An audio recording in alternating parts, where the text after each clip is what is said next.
This is the level of gaslighting, and I hate that word, but it is, but I will use it when it suits my purposes. And I will say that this is a level of gaslighting that is almost impressive.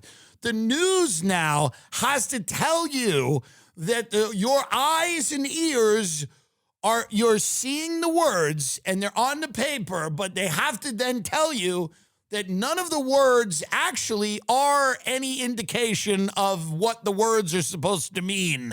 The slander has to stop.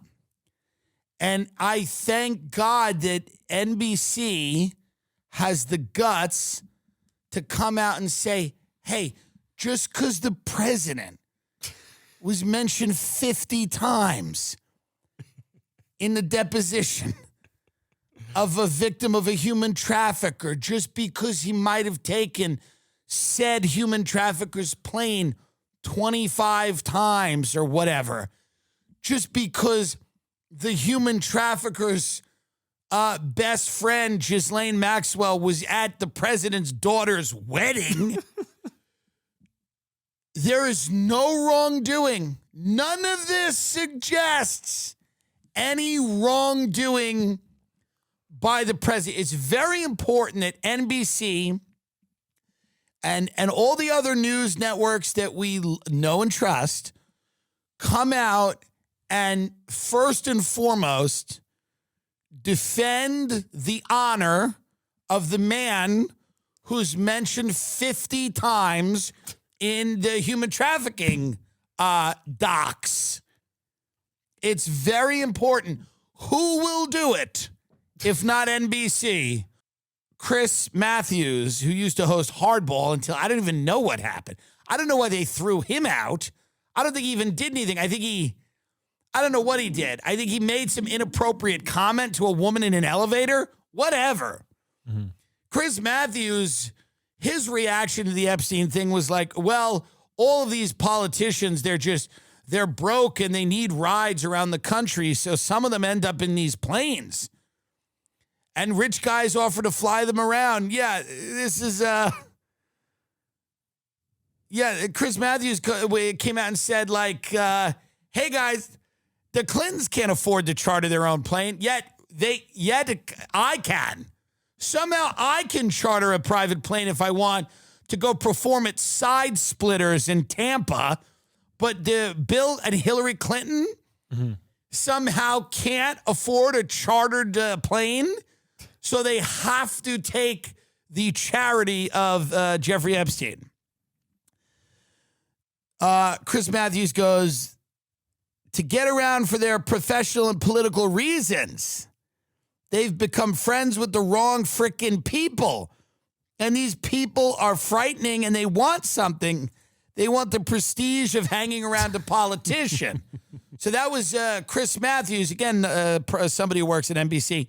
That was his way of understanding it, is that it's a big 90s movie mix-up where you end up on a plane with a human trafficker at an island where they're having sex orgies with children. It's a big mix-up. You weren't supposed to be there. You just needed a ride.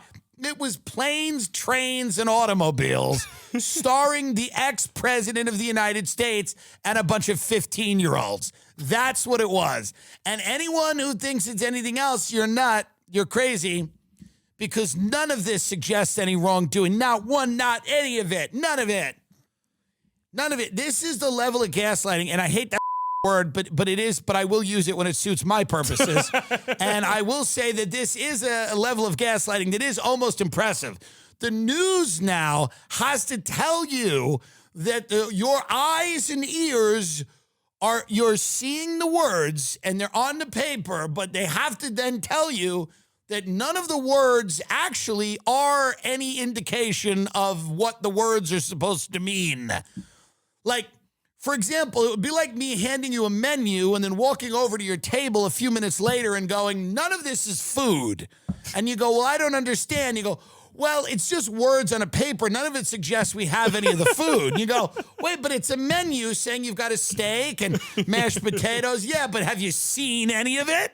Well, no, I haven't walked back into the kitchen. Well, then it doesn't suggest that we have it. That's what they're saying. I mean, this is insane. These are the legal documents. These are legal documents. This isn't something people made up. This isn't like something people came up with on X to be cute. These are genuine legal documents released through the media. You know what I mean? They're not only being handed, it's not like the Twitter files. They're not being handed exclusively to a small group of journalists. These are a wide-ranging institutions are publishing these. The veracity is not in question. These are real documents. And how many times, find out how many times Clinton's mentioned. I believe it's 50. Yeah, I think it's like 56. I'll pull it up. Yeah, I believe it's 50 to 60 times that the president of the United States, the ex-president of the United States, the ex-CIA director, Ehud Barak, the ex-prime minister of Israel, all of these people were mentioned in the documents, but the media is now coming out and going, but by the way, none of them, this doesn't suggest that they did anything wrong. This just, it's just something that happens. I just want to reiterate to the who watch this network. Many of you are old, you got pills falling out of your mouths, you're drooling, you're basically dead. What we want to let you know for the 19th time, we're coming in hot. None of this means that anyone did anything wrong. These are just names on a piece of paper, like your name could be on it or your friend's name could be on it. No one did anything. No one did nothing here. This is separate. There's Jeffrey Epstein, the human trafficker, and then there's this thing that we got, which is a whole nother thing. That's the way the media is handling this. This is different.